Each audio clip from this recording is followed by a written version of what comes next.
Also, your thoughts on Ariel moving away from ESPN for seemingly creative control reasons? Yeah, I have no idea why he moved on, and really, it's not my business. Um, yeah, I'm not really sure what to say. Um, I don't know why he left ESPN or whatever the situation was. I mean, I can speculate like everybody else can. Um, but I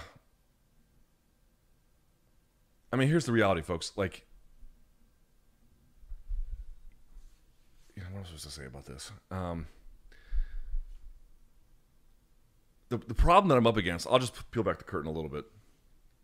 The problem that I'm up against is I've got very, very hard feelings towards everyone at Vox Media. Not everyone, but most people at Vox Media. And when I say Vox Media, I don't just mean MMA Fighting. I mean actually the parent company. In fact, the parent company might even be worse. Yeah, no, they're worse.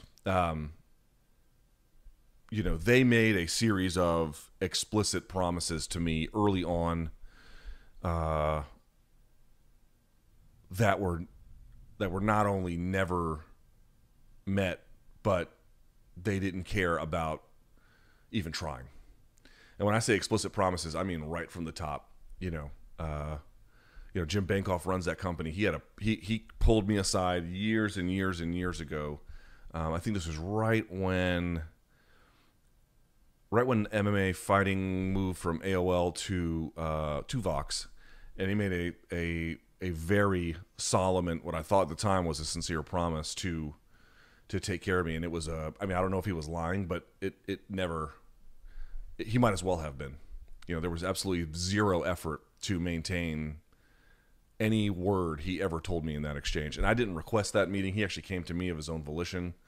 And so whether he lied or not, I don't know. You have to assign malice, or you have to understand what someone's thinking was to say that they were lying. But certainly I can say without equivocation that there was zero effort to maintain any pledge. And that lasted for a really long time. And I have a lot of hard feelings about that because I lost years of my career to where I should have been by virtue of that. And then they outright tried internally when I went, and you remember that Spike TV show I did? They tried to sabotage that. The in-house lawyer did.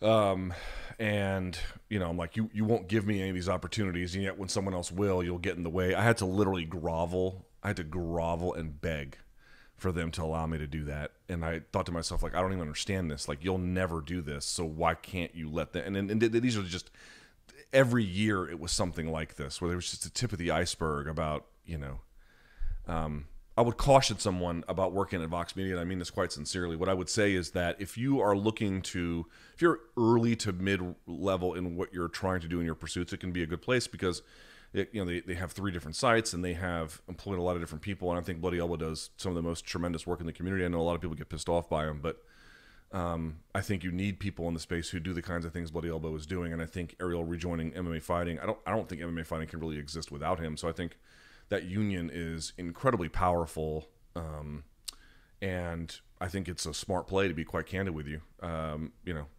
don't have any feelings, positive or negative, about it, but just sort of observing, like, I think it's a smart move. I think it's a good play.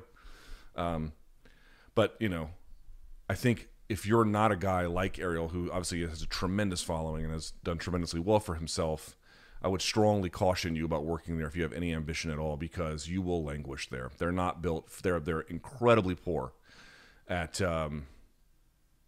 recognizing talent, developing it, and you can show them whatever you want to show them. You can have whatever success metric you want to have. It doesn't mean anything. In my experience, it meant nothing. It meant absolutely nothing. And so I don't have fond memories of working there, quite candidly. I think at the very, very end, when I had all the leverage in the world, when everyone else had split, and I was able to make demands, yeah, they finally met all my demands then. But at that point, it was too late, and I had too many hard feelings about the way I was treated. I'm sure that they'll hear this and think that I'm completely out of my mind, but, I think that moving on was probably absolutely the best case scenario for me. You don't ever hear me say these things about SiriusXM. You don't ever hear me say these things about Showtime. And look, there's some great people that work over there at Vox Media. There are some very talented people all the way up and down. But I kind of wanted to just say this to get this off my chest a little bit because I don't even want to revisit this anymore. I want to move on. I don't really have, Ariel's going to be just fine at MMA fighting. He's going to kill it over there. I have zero doubt. I do something different now. I'm in my own lane. I have things to focus on, but I don't think I could ever forgive what happened.